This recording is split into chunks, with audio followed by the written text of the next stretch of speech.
nilang lahat sa mga nanonood ng Kapihan sa Boracay, lalong-lalo na sa Bayan ng Malay, no? At saka sa mga kaisla natin, di ba? Ito po yung inyong lingkod, si Nanette Aguirre Graf, ang inyong director ng Boracay Foundation at co-host ng program na to. At syempre po, medyo exciting yung ating episode ngayon. Ba't bago ang lahat? Gusto ko munang batiin yung ating biyahera. Oy, ikaw ang biyahera, kadarating mo lang, di ba? Galit ka rin ng ano Buti pa sila nakakalabas ng isla. Sana all. Sana all. Sana all. At syempre ang ating si Miss Del Nano, at syempre ang ating chairman of the board ng Boracay Foundation. At Good afternoon. Number 1 ni Mr. Chusoy ng Henan Resorts. Walang iba kundi si Sir Dindo. Magandang hapon po sa lahat at salamat po sa lahat ng manonood ng ating programa ngayon. At I think exciting din. Merong hinanda rin si Joey na ibang putahe. Hindi lang putahe, kundi sa mga taga-subaybay natin, meron din po tayong mga sorpresa sa kanila. Kaya antay-antay lang po kayo. Nako. Diba? Ang kasama niyo po ay si... tatlo kasi ito Alejo? Sir Aljo. Aljo Quintan. You're from the United Nations Development Program of in the Philippines. So, okay. Good morning, sir. Hello, good afternoon po. Good afternoon. Sanay kasi morning kami dati. Thank you po. I think first we want to, on behalf po of the UNDP Philippines, we're very excited to be here po sa Kapihan sa Boracay. It's a pleasure din sa amin. Yes. Malaking karangalan na binigyan nyo kami ng Thank you po for time. having us. And we're very excited. In fact, when we were invited to participate here, tinignan po namin agad kung ano yung mga pinag-uusapan sa Kapihan. Napanood na nila tayo. So very familiar na po kami sa inyo dahil sa inyong mga previous episodes. So thank you so much for having us here. So I presume you're not from Mulay. Actually po, ako po ay Aklanon. Ang aking nanay po ay taga Banga. Unfortunately lang po, hindi po niya kami naturuan ng Bisaya. Mag-Aklanon. Opo. Ay, buti na lang pwede na siyang pumasok sa ano nang walang Oo, kasi Aklan Aklan. Wala masyado requirement. Pero sa Boracay, wala ka. Ano ba yung tinatawag doon? Yung dapat naka-register tayo lahat ng Peso? resident? No. Hindi, yung RBM? RBIN? RBIN. Oo, Resident? Resident Boracay. Ganon? RBIN, di ba? Ano yun? Hindi nyo rin alam. Pero sinasabi natin palagi, RBIM. Ano ba yun? Hahanapin kasi nila yung ID mo. Yung ibang ano worker. ang meaning tan? Resident? Ano? Immediate? Immigration. May immigration na tayo? Pati rito, Boracay may immigration. Nakakuha ka ba ng visa? Migration. Pero bakit I? Nakakuha ng Para visa? ma-identify talaga yung taga-island. 5 years or 10 years? Oo, kasi pag papasok ka ngayon, titignan nila yung ID mo. Sabi mo, resident ka ng Boracay. Wala ka sa RBI. Oo, RBIM. Anyway, sana masort natin yon para ano. I'm sure there is a purpose bakit may RBIM. No? Ano pa to? Parang extension pa yan. Yung ibang kasama nyo ho is Irina Velasco. Andun po siya. Where is she? Raising her hand. And the other one is Charlene. You have to Ayun, nasa kabila si Charlene, nasa kanyang laptop. Okay. So they are all from UNDP. And they are here. Kasama nila Mr. Neil and Mr. Aljo. Okay. So, ang sa atin sa LGU, Miss Rona, you're also here, and Flor. Okay, so you're all from Malay. Okay. Malay nun, adya. Malay nun, okay. So first, let's ask, bakit, Sir Neil, ano yung purpose? Kasi you're tying up with UNDP para maintindihan naman nila. May mga presentation ata silang no. So, mauna ba natin is UNDP muna ang tatanong, ma'am? UNDP, okay. Oo. So, ano po ang UNDP? Have you been in the Philippines for some time? Yes, thank you so much po. So, ang UNDP, United Nations Development Program, ang meaning po niya, it is a global agency ng United Nations. It's a development agency, so development arm po siya. na ang priority natin ay ma-reduce yung poverty, ma-address yung inequalities, and also ensuring peace po sa global or sa mundo. Sa Philippines, nandito po ang UNDP Philippines for over 40 years. So ang mga areas po na where we work include democratic governance, meron po tayo sa climate action, so sa climate change adaptation and mitigation, as well as on disaster risk and reduction din po, and also on peace and resilience building. So dahil development agency po ng UN, ang UNDP, tayo din po ang nagli-lead or ang may critical role po tayo doon sa tinatawag na Sustainable Development Goals na SDGs kung tawagin na global goals or global plan of action ng mundo para po mas maging sustainable yung ating buhay. Yun, yung mantra natin today, sustainability, sustainable. So, kaya nga in partnership with the local government. Pero yun na nga, bakit, ngayon lang, sorry. Bakit, ang nakita ko kasi, parang, it's region 6 and 7 lang, ang grabing hit ng, badly hit, whatever. Ang, Poverty and, tawag nun, unemployment. Employment saka poverty rate. Dito, We're still behind sa Region 6 and 7. and 7. Actually- 7 is Central Visayas. In terms po of yung achievement po natin ng Sustainable Development Goals, so actually, we recognize na napakarami na po nating initiatives at programs na para ma-address po natin or ma-achieve natin yung mga targets natin for the sustainable development. Unfortunately, dahil meron po tayong maraming mga eksperto tinatawag nila yung na global poly crisis, kasi bukod dun sa pandemic that really hit us in 2020 onwards, ay napakarami pa pong iba, yung may war sa Ukraine, may economic crisis, etc. So global poly crisis, nagdulot siya talaga ng too much effects or too much challenge. That's the reason why a lot of the progress that we have made previously were actually either reversed or actually slowed down. So for example po dun sa poverty na na-mention niyo po kanina, nasa around 16% na po tayo nung mga 2018. But unfortunately, because of the crisis nga po na pinagdaanan natin, in 2021, umakyat po ulit ito ng around 18%. Baba na sana. Around majority po ng mga regions ay, actually, good thing po na hindi po lahat ng regions bumaba po ang poverty incidence. Sa 10 out of the 17 regions, sila yung, let's say, sila yung mas naapektuhan nitong mga crisis na to, including Region 6, but one of the main po na region na naapektuhan is Region 7 with around 9.9, so almost 10% po yung inangat niya doon sa poverty incidence. And just like with unemployment rate, yun po yung isa sa mga pinaka-nakakalungkot na part kasi before the pandemic, almost ma-achieve na po natin yung target which is 5% po ang target na unemployment rate globally. Nasa 5.3 na po tayo ng 2019. However, because of the pandemic and all of the crisis, ay nag-rose po siya ulit noong 2020 ng 10%. Pero ngayon po, pababa na rin naman po siya, pero hindi pa po natin naabot yung pre-pandemic. So that's why nandito po tayo ngayon para mag-isip ng mga paraan para ma-address pa itong mga challenges. Kumbaga, dito sa, kasi specific yung pagka-mention ng Region 6 at Region 7. So nasan tayo ngayon? As far as I can remember, parang when did you start nga in Malay? Or probably, sir, I think you have a presentation. Pero Oo. nakapasok na sila sa Malay Mm-hmm. last year or the other year pa? Pero 2021 po, 2021 Pero sila we can have the nagsimula. presentation so we Yeah. can ask Sige more pa. questions. To fully understand the whole situation. Sige, sir. Sige po. The floor is siguro yours. we will start po by sharing, kanina napakilala naman po natin yung United Nations Development Program. Isa nga po itong Sustainable Development Goals. Ito talaga po yung pinopromote natin at tumutulong ang UNDP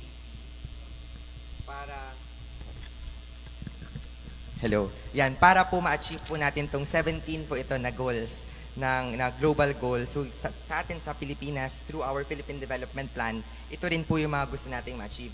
Ending poverty, ma-ensure natin na ma-protect yung planet, ma-ensure na ma-achieve po natin yung peace and prosperity for all. So kung sa mga viewers natin for sure, baka may mga estudyante din po dyan, meron tayong tinatawag na 3Ps para sa ating Sustainable Development Goals. Yan yung people, planet, and prosperity. So yan yung gusto natin na ma-achieve for this one. Nung nagkaroon po tayo ng napakaraming challenges, yung mga pinag-usapan po natin kanina na mga pandemic, etc. With that, nakita po natin na sobrang naapektuhan din po. For example, ngayon pinapakita sa ating mga viewers na napakaraming mga targets natin na instead na noon nagpo-progress well na po tayo, ay bumaliktad po siya or na-reverse po siya at yung iba na slow down yung ating progress. So, for example, dun sa mga indicators natin na available, 8 lang po yung mga indicators natin na on track, and the rest ay kailangan na po natin, we need to catch up on them.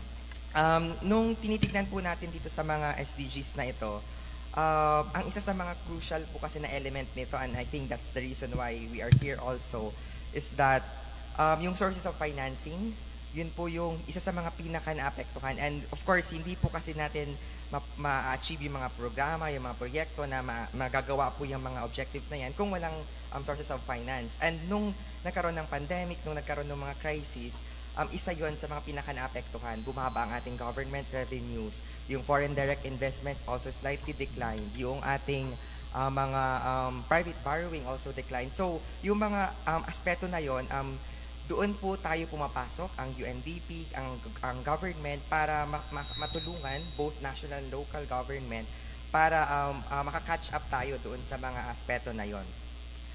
Itong 17 goals po na kasi ito na tinitignan natin yung Sustainable Development Goals, meron po tayong tinatawag na SDG ecosystem.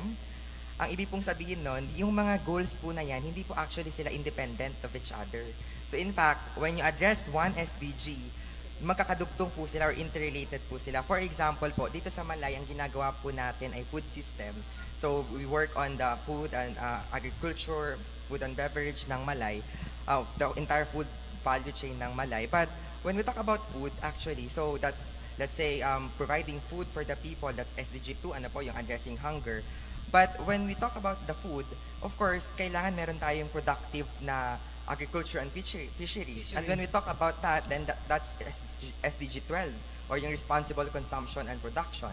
And then, hindi natin ma-achieve yung SDG 12 na yon kung wala din tayong vibrant na, let's say, marine and coastal resources, ang ating land, kung hindi siya productive. So, we need to protect the land. So, which means, lahat yun kailangan i-protect. kailangan po natin ng SDG 14 and 15, which is life on land and life below water. So, and also, while we protect that, doon tayo magkakaroon ng clean water and sanitation, which is SDG 6 naman. And pag may ganoon tayo na mga facilities, na infrastructure, that's the only time that we can actually provide good health and well-being for our populations, which is SDG 3. So that's what we mean na yung pong ating 17 na Sustainable Development Goals, magkakakonekta po sila at meaning pag in-address po natin or may ginawa po tayo sa isa, maaari itong makatulong doon sa mga iba pang mga goals natin. So sa Malay po, ang atin pong tinutukan ay yung food systems. We call it Malay Food Systems Initiative. Ito po isang innovation project. So from the word itself po, innovation po siya. Kasi nag-iisip po tayo ng mga makabagong paraan. Pwede po siyang digital or technology-based or kung ano pa po mga experimentation and research, produkto ng mga research na pwede nating makita or pwede nating malaman kung ano yung mga pwede pang gawin dito sa Malay na mag-i-ensure na mas mag-i-increase po yung ating food system na industry. So doon po sa Malay initiative po natin, ang tinitignan po kasi natin dito na yun yung backbone nung pagre-revive po natin ng tourism industry ng Boracay. So on the entire Malay. So mayroon po tayong mga initiative dito na tinutulungan po ang Malay LGU, and I'm sure Sir Neil will be sharing most of those later. In terms of, let's say, yung planning, programming po ng production, tinitignan din po natin yung mga research at experimentation ng kung ano po yung mga pag-analyze ng mga data in terms of the market at supply, tapos minamatch po natin ito para makita natin how can the local producers can be prioritized and how can they be supported dito po sa ating food system na sa Malay. And also, of course, we value yung social responsibility. So, mayroon din tinitignan din po natin dito yung incentives. For example, ano po yung mga pwede nating mga incentives na pwedeng gawin to encourage businesses to support yung mga local producers in the food value chain po natin. And of course, ito pong mga experimentation, research, capacity building na ito, ang pinaka center po nito, yung governance po na framework na ginagamit po natin, which is really the support and the hard work of the Malay LGU, which is on the what we call the multi-stakeholder na governance platform or multi-stakeholder group or yung MSG, na it's being composed of the different heads, departments of LGU, but also of the academe, of the private sector, of CSOs. Kasi tulad po sa national level, we call it the whole of nation approach. Sa sustainable development din po sa local level, dapat ganun din po yung pagtingin na parang whole of LGU approach din po siya. So, meaning while yung LGU or local government is the one being or spearheading and leading this initiative together with UNDP, actually, nakikita po natin dito, and in fact, makikita nyo po na the way we talk about yung food system, yung producers, yung consumers, etc. The role of the private sector is really important po dito sa ating initiative na ito. And that's why UNDP is also coming in here kasi po sa national level, meron po tayong mga initiatives na ginagawa. One of them, tinatawag po natin na Integrated National Financing Framework. Basically, ang gusto po natin gawin, i-strengthen po yung planning and programming ng ating mga national agencies para po mas makaroon pa tayo ng more resources towards sustainable development. And parte po doon, we mobilize resources also from the private sector or with the private sector para po magkaroon po tayo ng more investments for the SDGs. Siguro ang gusto ko pong i-point out doon sa part na yon, meron po kasi tayong tinatawag na SDG financing gap. Siguro kung titignan po natin, marami pong pag-aaral na nagsasabi na para po actually ma-achieve po natin yung 17 po na goals na pinag-uusapan po natin kanina, kailangan daw po natin ng around 3.9 trillion globally and every year para po ma-achieve po yung sustainable development na yan. 3.9 Globally naman yan, di ba? Globally po. So, 3.9 kahit man lang trillion 1%, US dollars. Opo. 1% amin. So, 3.9 trillion po US dollars. Globally po yan. So, both public and private finance po yung tinitignan. Yun po daw po ang kailangan natin para ma-achieve yung sustainable So, development. galing yan sa private at saka... public po. Pero, actually, so pag titignan po natin yung 3.9, mukha po siyang napakalaki na 3.9 trillion US dollars. Pero dun sa pag-aaral na yon, pag tinignan po natin, gaano ba kalaki ang total global wealth o yung total global assets na tinatawag. At meron, as of 2022, meron po tayong 463 trillion US dollars na global wealth or global assets. Which means, sinasabi doon na actually hindi problema yung pera.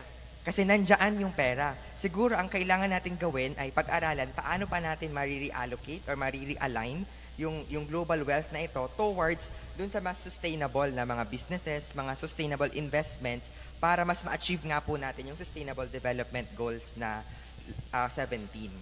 So, sa UNDP, isa sa mga initiatives din po na ginagawa namin and hopefully yung mga viewers din po natin baka po may interested po sa kanila. And ito po yung gusto din po namin ibigay na tulong sa Malay LGU. Meron po kasi kaming tinatawag na Sustainable Development Goals Investor Mapping. So, tinutulungan po namin ang private sector kasi actually po, the private sector has been here, has been contributing to the sustainable development for a very long time. In fact, for example, in 2017 po na report ng UNDP, na ilabas po namin dito na around 40.7 billion na pesos ang na-allocate ng mga private sector, so mga companies po ito, na document po natin na madami na pong initiatives na ginagawa ang private sector para makatulong doon po sa priorities ng gobyerno, doon sa sustainable development ng Pilipinas. So then, you're talking about overall, country. Yes po. That's po, those are the companies po na nakapag-submit. So which means meron pa pong more kasi na po hindi pa naman po natin hindi pa nakukuha. nakasubmit. And most of those companies po, although we also surveyed yung mga MSMEs like micro, small, medium enterprises, karamihan po sa mga na-document po natin ay from the large corporations. So meaning kung makakuha pa natin ang MSMEs, for example, contributions, maaaring makadagdag pa doon, Which means nandyan na talaga sila. And sa pakikipag-dialogue po namin for the very long time sa UNDP, sa national level, especially po with the private sector, sinasabi po ng private sector na they're very willing, very interested kami to participate.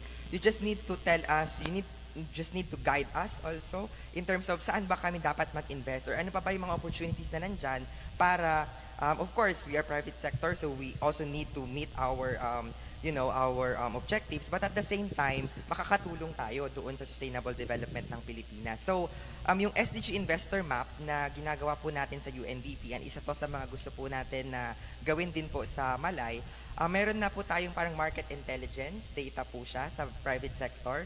So, pwede po siyang, kumbaga para po siyang website na pupuntahan ng ating mga potential investors, even businesses, whether small, large, or medium. At pwede po nilang makita doon ano ba yung mga investment opportunity areas na kapag nag-invest ako dyan ay makakatulong ako agad sa sustainable development. Kumbaga, agad siya, pwedeng makatulong siya sa agriculture, sa food and nutrition ng Malay, o kaya sa mga different pa na aspeto, whether sa health, sa education ng mga Malay nun. So, meron na po tayong mga initial na pag-aaral at yun po yung mga gusto po natin na i-share din po. And it's very timing, at ito siguro transition ko na sa ating Malay LGU kasi it's very timing also na ang Malay LGU po natin, nag-update po tayo ngayon ng Local Investments and Incentives Code. So, very timely po ito dahil yung mga investment opportunity areas po natin, kumbaga, meron ng mga additional na mga fiscal and non-fiscal incentives na pwede pa nating ma-explore para hindi naman ganun, let's say, overwhelming na mag-invest doon sa mga nakikita natin na sustainable development na mga investments. Pero in fact, kumbaga, we meet both the private sector needs but at the same time, the public sector contribution. So, I guess dun po muna and maybe later po, baka po din po may questions sa ating mga viewers on the SDGs or on the investor mapping on our work in private sector. But I think we can also hear from the Malay LGU, as I've said po kanina, when we started po kasi itong Malay Food Systems Initiative, it just started with a simple conversation with our resident representative, yung ating country representative po with Selva, and the Malay mayor kay Mayor Fromy about ano pa yung mga pwede natin gawin sa Malay na pwedeng makatulong dun nga po sa tourism industry. And we are here now, so we're very happy talaga with the support of the Malay LGU na talagang inown na rin po nila ito. And we have now the MSG, meron na po silang executive order na nag-create po talaga ng opisina para ituloy po ito. So, I guess I'll pause here po and maybe later we can discuss more po.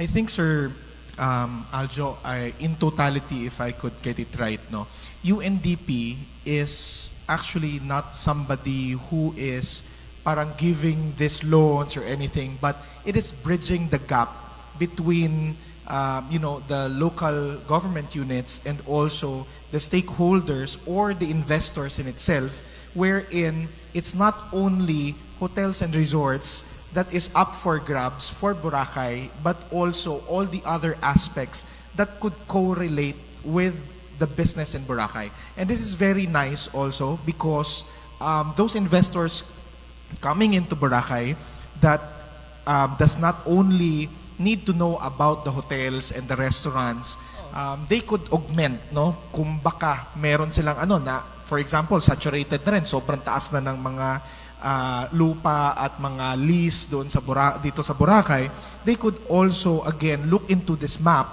para na makita nila ano pa yung ibang pwedeng i-invest other than hotel and restaurant establishment. Tama po ba? Makakatulong sa sustainability ng ating industriya.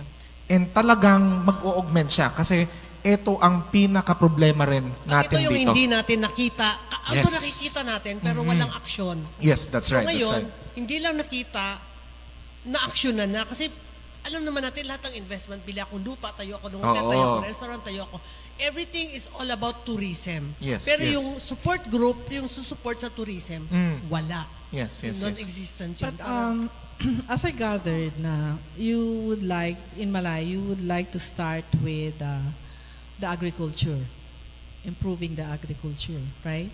So in terms of that, Sir Neil, paano nyo ba malilink yung help na ibibigay ng UNDP sa aking local government, in terms of improving our agriculture para ma-sustain natin yung ating ecotourism, for example, and how would it affect?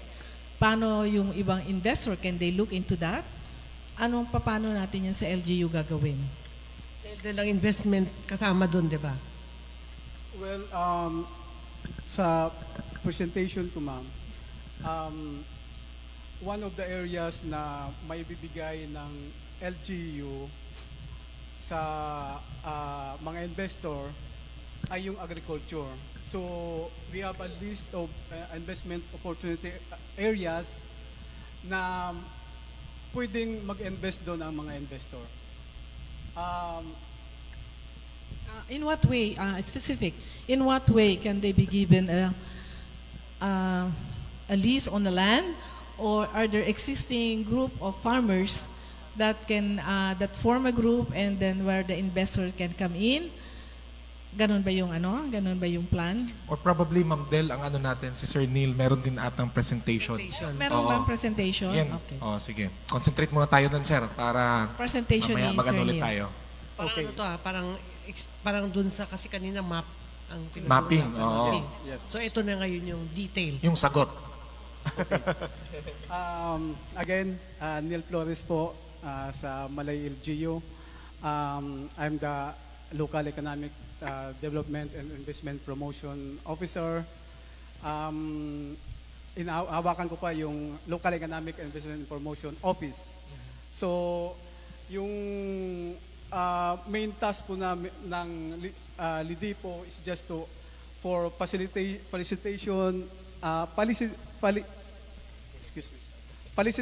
of preparation and coordination and execution of local economic development and investment promotion program, projects, and activities.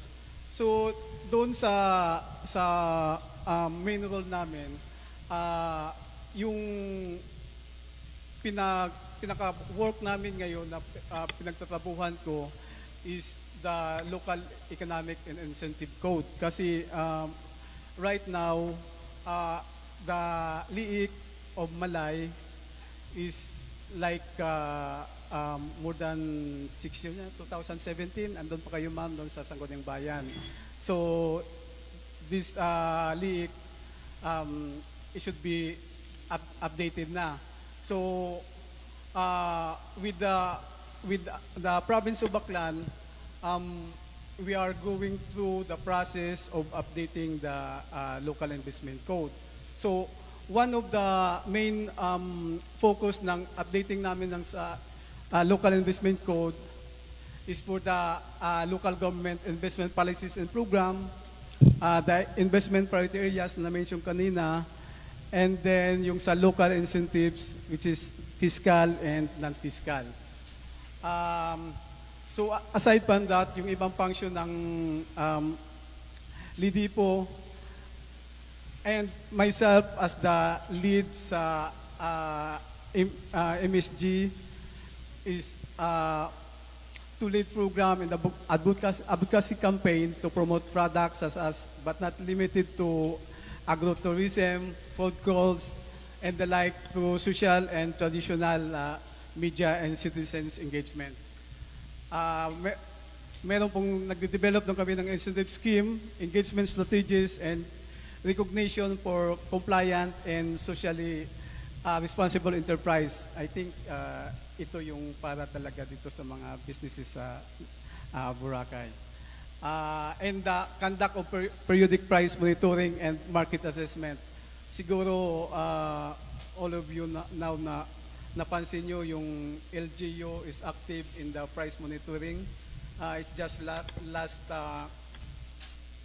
last week we performed I think third inspection. So this time yung first time namin umikot kami sa buong Manok-Manok and Balabag. Balabag area. Yeah. Mga talipapa natin. Yes, doon sa mga talipapa sa D-Mall, sa E-Mall, Even groceries. right now hindi pa kami nakapunta doon. Wet market lang muna. Yeah, sa Public market. Yeah. And last time nag-focus kami doon sa Front Beach. So, since na kalimitan or normally ang nagdi-display doon is dinner time na yung mga seafoods doon. So, we took our time na pumunta dito ng afternoon or doon na panggabi na. So, Para makita talaga. Nag-overtime kami para lang matingnan yung buong front beach ng Boracay, yung mga nagbebenta doon ng Yung mga seafoods. setup doon Yes. na nagbebenta ng seafood, paluto. Yung nagbebenta ng seafood individually and mayroon talagang yung paluto. Paluto. Mostly nga paluto. May mga, walang mga prices yun, no? Ngayon meron na. Most of them as Ngayon meron wala, na. wala. Ngayon meron na. Depending on customer's attitude. Oo, pero ngayon Ganun may daw yung prices price. Yeah, but pag mag-monitor kami, siyempre, yun talagang ang focus namin yung tungkol doon sa price. Prices. Actually, that's the price tag na dapat lagyan nila para maging ang idea kasi doon once naglagay ka ng price tag, it's up to now to the customers or the guest to choose if kung gusto nilang bumili doon. Correct. Or not. Yeah. Actually, yung sabi namin sa kanila, it depends on you guys kung mas mataas yung presyo nyo or mas mababa. Kasi mas presko naman yung tinda nyo, up to Well, you. We're not looking into that. We're just looking at the price tag para mabigyan yung guest ng choice para kung gusto nilang bumili sa kanila or hindi. Unfortunately, marami pa rin sa kanila. Sa ilang beses naming pag-ikot-ikot, marami pa rin sa kanila ang Hindi sumusunod. sumusunod. Pero may ordinansa na tayo nun dyan. Yes. I made that ordinance at saka nang i-implement na tayo nun sa mga palengke. Yes. That's why we see prices minsan nakahangon nila. Before my time, marami na yan. But actually, right Pero now, ma'am, wala pinopursige namin na it's not like the price list na nakahang yung whiteboard dyan. No.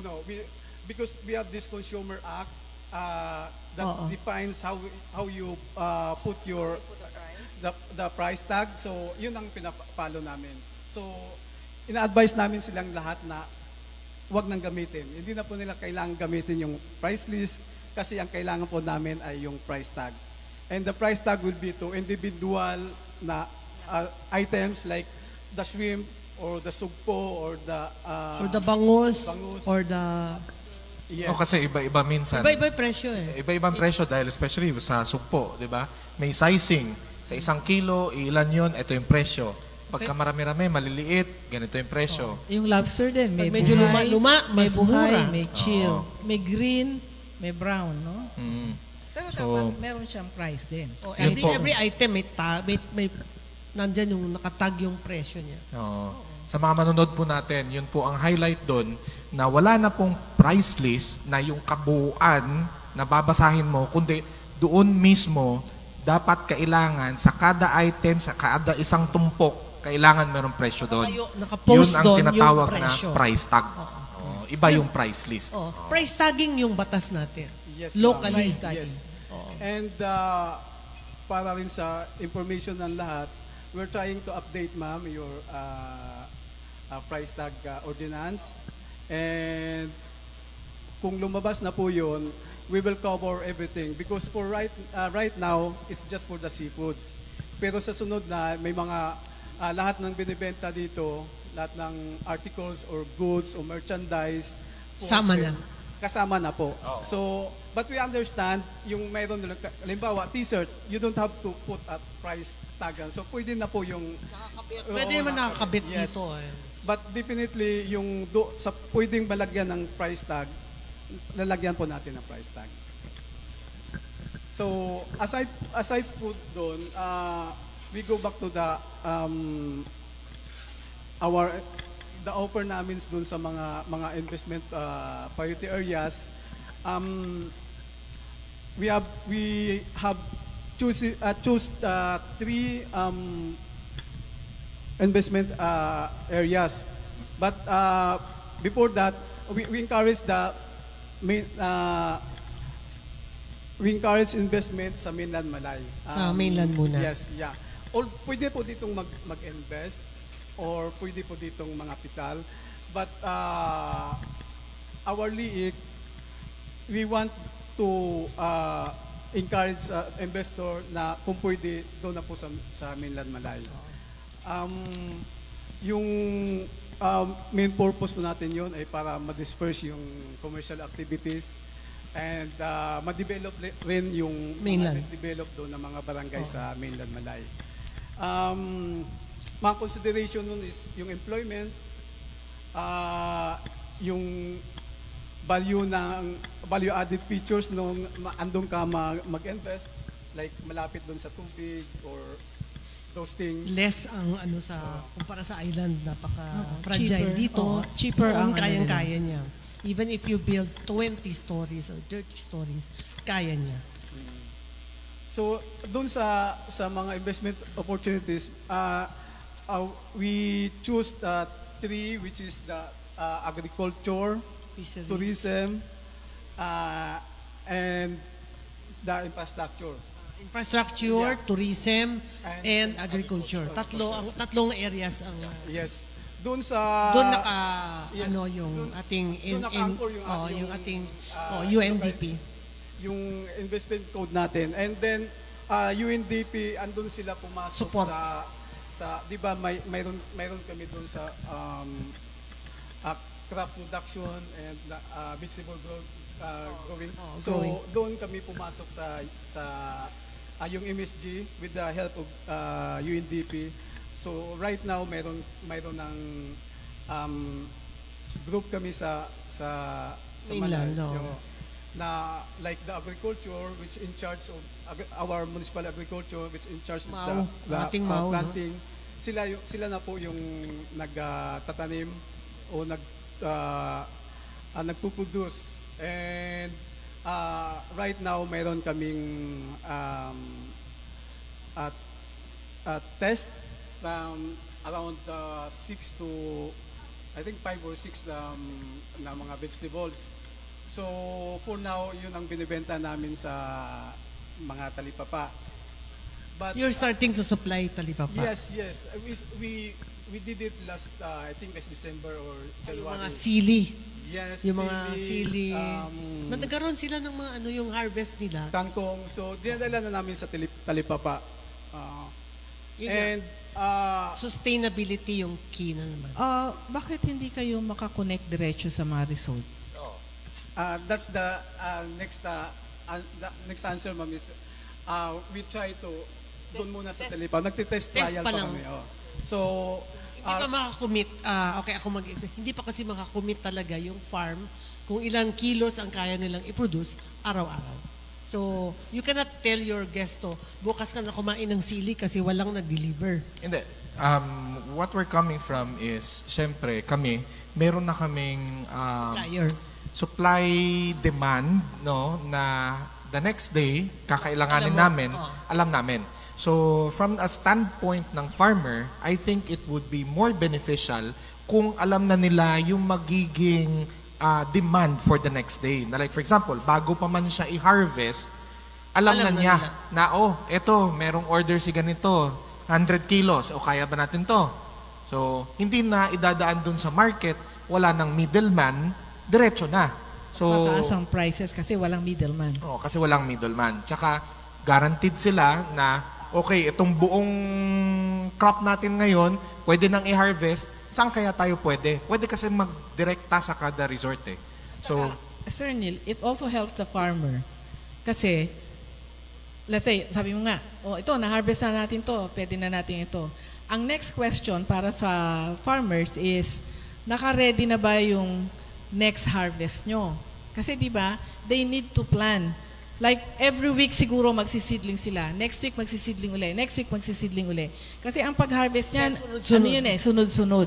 So they cannot harvest all harvest na to, tapos mag-aantay na naman kami na 3 months para baka-harvest. Hanap muna kayo ng bagong supplier. Wala pang harvest. So that's Anyway, what we're saying na dapat nakakonect sila din sa amin para nabibigay namin yung requirement, then they can plan the planting timing. Teka lang, Okay, na-excite teka tayong lahat. muna, kailangan natin Kailangan tapusin tapusin. ang presentation ng local government of Malay. Kaya excited tayong bumili na. Diretso na, wag Hindi na pa galing sa Baguio. Nagkakaani lang gusto mo nang supplyan kayo. Nag-experimento Sige, sir. pa yung ating Take the floor again. Let's Actually, finish the presentation. I think tapos na yung presentation ko. Okay. Ikaw talaga, Joey. Saan ka na? Yung director natin Ay, nako lang. Nung Johnny, si Joey naman. Kasi Sir Neil, nung nakaraan na-guest namin si Vice Gov, no? Ang sinabi nga niya, ang provincial, they also have the same program. Ganun ang program. Nagsimula na sila sa provincial. Ang tanong din namin, bakit hindi nyo kami isama para ma-meet namin, mag-ocular kami, then malalaman nila kung ano yung needs namin. Hindi nga lang na, Na-push through, wala. Hindi nga tayo naka-visit. Kasi ang problem namin sa ako as a restaurant, si Dindo, pag may bagong supplier papasok, ma'am, maganda yung tanim niya, subukan natin. Ang tanong ko sa purchaser ko, tanong mo kung sustain niya yung pagsusupply. Kasi baka, even kahit hindi gulay, kung mga cheese, gano'n, baka sa next month, wala na siya. Oo. So, yun ang kailangan naming malaman sa side namin ng mga establishment. Sustainability. Balik na naman tayo, sustainability. Yes, ma'am. Actually, yan din ang problem na pinag-usapan namin regarding sa pagtatanim. Kasi what's the reason na magtanim kami kung walang market? But the problem is, kung may market na, kaya ba naming i-support? Yun. Nandiyan yung market, matagal na. Yes, andun na. Matagal But, na. kaya nga, we're looking for ways na mapasok namin at the same time, hindi naman biglaan. So, we asked, pwede bang ma-plug si Sir Boyet? Yes. We asked Sir Boyet kung pwedeng tulungan kami. Because as I mentioned, yung first trial namin is for Talipapa. So, For public pa, mga community yung sinuplayan muna. Yes. So, ongoing na siya for more than 6 months. Now, we are looking to supply sa mga restaurants and mga hotels. Pasok na. Yes. And dahil hindi namin kayang supplyan, as in mag-declare kami, ito for September, ganito yung kaya namin i-produce. So, pwede namin makaya namin produce, but what about next month? Kaya ba namin yung i-supplyan sustainably lahat yung kailangan? Hindi kasi sir, ang nakikita ko, sinusupply nyo sa palengke. Hindi namin naiintindihan kung yung napapatronize namin na product is coming from the mainland. Kasi nga palengke, oo. So hindi man nila sasabing, ma'am, sa Malay na to, hindi nila ina-advertise yun. What we wanted to really to do is actually support the local farmers. So siguro, suggestion lang kasi sa UNDP din, baka you can link it. Baka pwedeng magkaroon kayo ng isang lugar sa palengke na sasabihin natin, baksakan nyo. This is actually grown by local farmers in Malay. So whatever is nandun, pwede namin bibilin. So hindi nila problema na baka next time hindi ko masupply sa Regency yung ganon. But whatever is there, we're willing to take it. Diba? Kung wala ng tinda, then we understand. Sige, bibili na lang kami dun sa imported vegetables from Baguio or Central Luzon. Diba? Kasi I think, Ma'am Del, ang concern din doon, na like for example, kung binabagsak nga din nila dun sa may wet market natin, actually meron ding risk, yung mga farmers natin na mapanis yun, mabulok yun, rather than dapat nagdidiretso. Kasi sigurado ka na pag 100 kilos, sigurado yan, bayad yung 100 kilos mo. Walang natatapon doon sa may wet market natin. May instances kasi, di ba, na pagka wet market siya, oo, deliver mo doon, 100, pero ilan ang babalik sa'yo? Kasi for sure, doon sa wet market natin, consignment basis. Or paano po ba ang sir?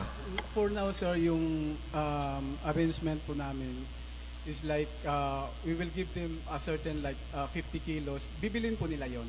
Wholesale. Parang i-wholesale bibilin nila and then babayaran kaagad. Or the following delivery, may bayad na po yun. Oo. So, ganun nga po, ang ano din namin sa cost namin sa mga resorts, no, sa restaurants, na as much as possible, kung meron pwede na dumirekta kami, no, ayaw din naman namin mawalan din ng negosyo yung iba. But then, as much as possible, kung lesser din ang cost namin sa pagkain, that means lesser din ang cost na mababaan din namin yung presyo para marami rin makakain ng Tsaka yung maayos. carbon footprint. Yes, oo. Footprints, diba? Diba? Siguro, Yes, sir. Sir Neil, maganda rin po nating ikwento kasi yung questions po nila Sir Dindo at nila Ma'am Del, meron part actually ng ating initiative sa food system sa Malay yung tinatawag na market matching. So, kumbaga, ina-analyze po natin ngayon kung ano yung supply and market demand data. So, kasi tama, exact, kung ano po yung sinasabi nyo, natutuwa nga po kami kasi yun eksakto yung parang gusto natin ma-resolve or mabigyan ng solusyon kasi tinitingnan natin na ano ba talaga yung demand. So, kasi kung para malaman natin kung gaano din kalaki yung supply na kailangan natin. And sa ngayon, may mga initial pa lang po tayo na mga pag-aaral or pag-a-analyze ng mga data. For example po, ginagamit po na natin na initial na data yung data from the quarantine office to establish kung ano yung mga initial na data ng demand. But at yung pag-mention niyo po yung mga trade, yung bagsakan, trading post, etc. Actually, these are some of the ideas and some of the proposals already that are being considered doon po In fact, yung bagsakan, ano na yan, may ordinance na yan eh. Hindi lang natin na-implement sa... Pero, katiklan ang bagsak niya. Kasi there are Not Boracay because we have no public market in Boracay, remember? Kasi ang vegetable, merong life ano yan eh. There are vegetables na madaling perishable kagaya ng ampalaya. Hindi yan pwedeng umupo ng mga 5 days. Mga dahon. Kasi magye-yellow na siya, hindi na. Kaya kailangan yan talaga pag harvest naka-ano na yan. Diretso. Oo, Ma'am, going back dun sa study ni UNDP, syempre tayo para sa mga investors, di ba? Ano kaya po yung pinaka-top 3 mo na based sa study ninyo ay kailangan na mag-invest dito sa Malay, particularly on what kind of agriculture? And then, ang susunod na tanong po doon, Sir Neil, is meron po bang, kanina may nasabi po kayo na meron mga tax incentives, no? Yun nga ang ano doon, paano po natin makorelate yung top 3 halimbawa doon from UNDP study, meron pong karampatang tax incentive po doon na sa atin ngayon o magkakaroon pa lang po ba tayo? Ano po? Sir? Ang tax Sa incentive. inyo po muna, para first sa mga 3, mag-invest. ano po natin? First 3 products na kailangan ni Malay. Actually, so nabanggit nga po ni Sir Neil kanina, mayroong at least 6 na crops na tinitest po ngayon.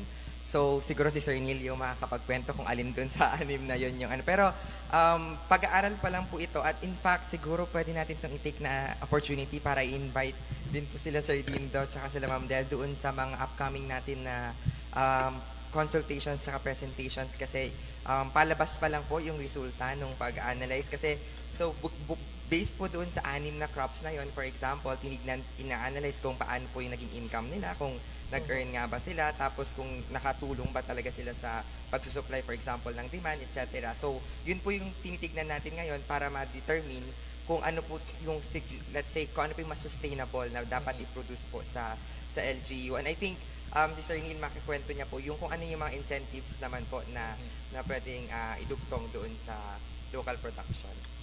Sir Neil, yung 6 ba? 6 or 7, no? 6 pa daw. 6 crops. Isa na doon ang Isa doon yung kangkong, yung sili, pipino, pipino, haba, sili. o, I forgot the other 2. May okra, Moringa. may ano ba, may string beans or whatever? wala pa kami string beans. Yung malunggay, pwede rin yan. Wala pa. Ang malunggay, matagal magtubo yun din. Herbs, yung basil. Basil at saka mint. Wala pa kami. Yun ang pinakamabilis, madaling tumubo at daily ang consumption ng mga bars. So kapag ka nag-grow po sila, ano pong incentive? Right now, Are you since talking now- about the farmer It's the or the farmers, investor? Sa investors, kung magkakaroon po siya Kung ng investment, kung magpifinance siya ng pagpa-farm nun. Okay, kung mag-finance na ng pag-farm nun, I think it's for now,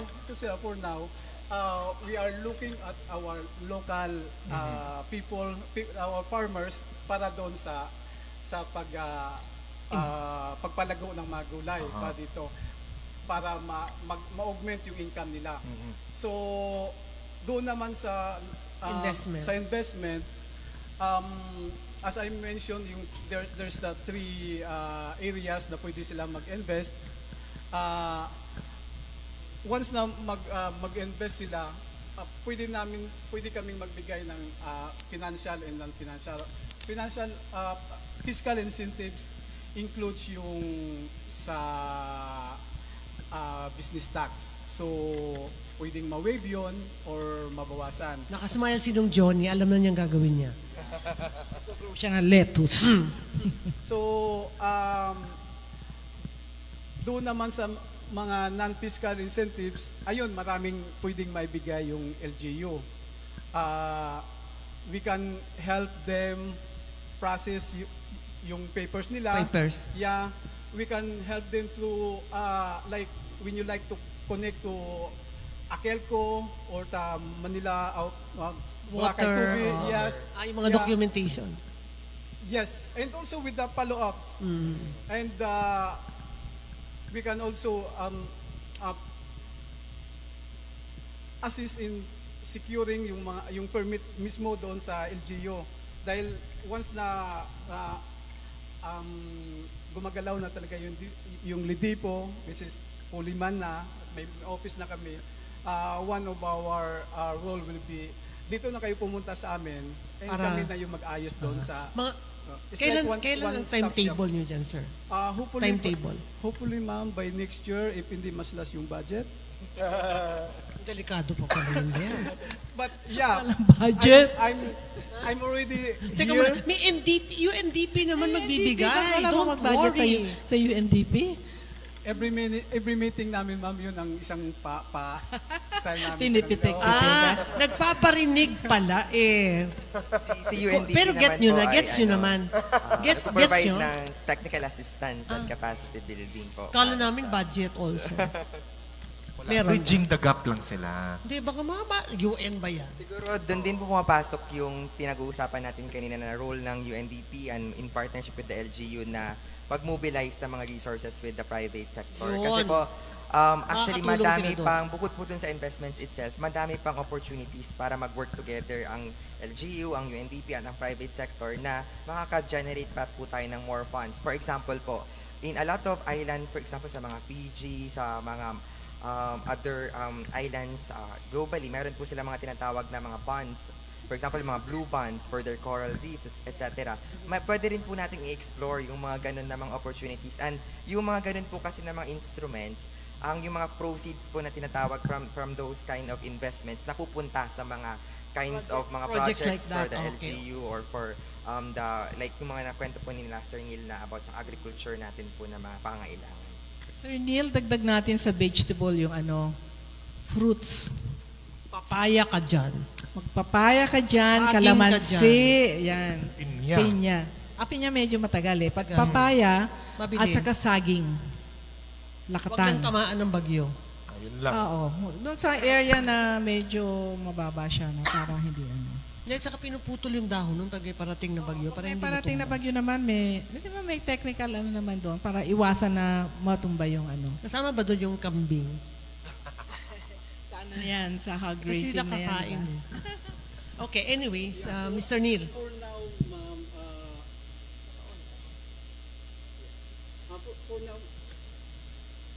for now, nasa experimental stage pa lang kami.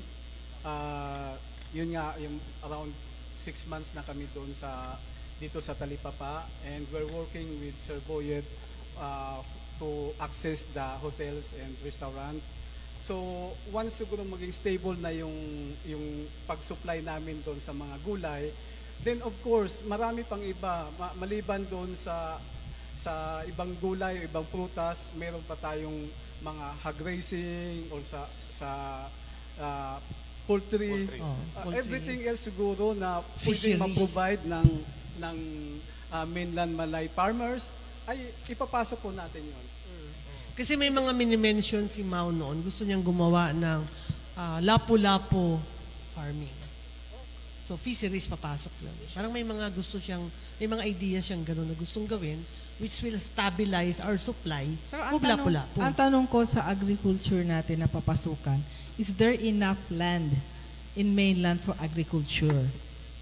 Yes, that's one of the problem too for our agriculture. As you know, Maliit lang ang malay. maliit lang yung malay, bulubundukin pa siya. And then, Alalahanin mo, from Buruanga lang naman yung malay kasi. Kaya parang ano lang. Hinati lang eh. O hinati. Hindi. Binigyan lang ng lupa ang malay ng Buruanga. Hindi, pero kahit siguro buong province ng Aklan, di Kaya ba? nga, that's why I think Mr. Neil is working very closely with kay Attorney Ibarreta, no? Ang municipal, ang provincial, ano nanda? Dahil doon sa mga programs na to. yeah, yung sa provincial agriculturist nila, they are also member of the MSG. MSG. So involved siya sa mga plano namin. Okay. So at least na coordinated yung move Yes. ng Aklan. Yes. Actually, hindi na-mention is yung bigas. Yun yung pinakamalaking Okay. sana. Malay Pero- cannot because ang mga bigas How about namin yung Aklan? personal Ayun nga, consumption yun. lang yun. Oo. Pero Aklan towards sa mga Nabas, Ibahay, may lupa hindi rin naman. masyadong malaki. Doon talaga sa may papunta, Tangalan, Makato, anuman siya, yun malalawak yun. Day supply. Kasi I know maganda bigas ng ng Aklan. Oo. Pero Wala wala ka kaming mabili. nakukuha eh. Wala ka mabili. masyado. Wala kami nakukuha. So, Kulang, kaya- kulang din. Kulang talaga. That's why we're getting from Mindoro, from other places. But Aklan, hindi siya masyadong Oo, wala ganun, masyado sa Aklan. ganun kadami yung ang yield ng aming rice Ayun, production. napakaganda ng topic natin ngayon, pero talagang kinukulang tayo sa Oras oras. kasi may bisita pa tayong Ay. nakarahilera. Ayun, so, Sir any Neil. last, Sir Neil, kayo po mauna, ano pong pwede natin may parating po sa mga tagapakinig natin? Mag-part 2. Pwede po tayong mag-part 2. Yes, and Part hopefully,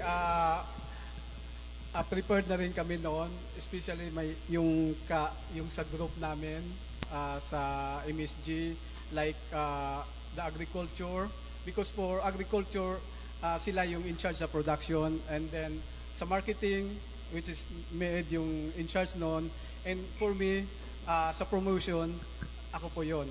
So, pwede po tayong mag-part 2. But for now, Maninet, Sir Dindo, Ma'am, yung colleague ko si Aljo, thank you sa Ma'am sa pagbigay nyo ng chance sa amin dito na mga bisita sa kapihan sa Boracay. Hopefully, makatulong kami sa mga endeavors nyo rin. At in case kung kailangan nyo yung MSG, kung may matanong kayo, ready naman kaming sumagot po sa inyo. Ayun, maraming salamat, You can sir. call Thank Mr. you. Neil anytime. Yes, maraming salamat. Sir Aljo. Sir Aljor, ang goal natin na maging food basket, Yes maski po. paano yung malay. Yes po. Siguro ang una ko pong sasabihin, we would really like, sa UNDP po, we would really like give credit to Malay. Especially with the Malay LGU. Kasi UNDP is working in the whole country, and we really see yung openness ng Malay LGU dun sa mga, tulad po ng nakwento namin kanina, may mga experiment pa lang kaming ginagawa, testing, research, pero yung Malay LGU at saka yung Malay in general, talagang very welcoming sila, very open sila sa mga ginagawa natin, and I think yun po kasi yung gusto nating ma-achieve talaga sa UNDP, na yung sustainable development po kasi hindi siya ma-achieve kung yung business as usual yung gagawin natin. Kailangan natin ng mga innovative solutions para mas ma-achieve pa natin yung ating mga targets. And siguro, of course, definitely po, we would like to thank you po for having us here. Siguro, ipopromote lang po namin. Meron po kasi kaming more detailed na discussions about ito pong mga pinag-uusapan natin with the private sector engagement on the food systems. Sa Monday po, meron po tayong private sector consultation sa Subo Restaurant.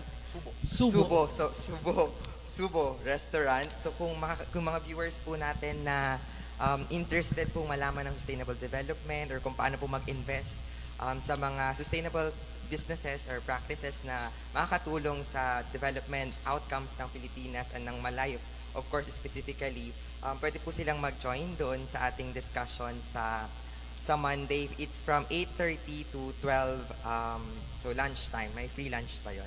Kung walang free Hosted lunch by daw, Subo. baka ako magpakain kung wala daw.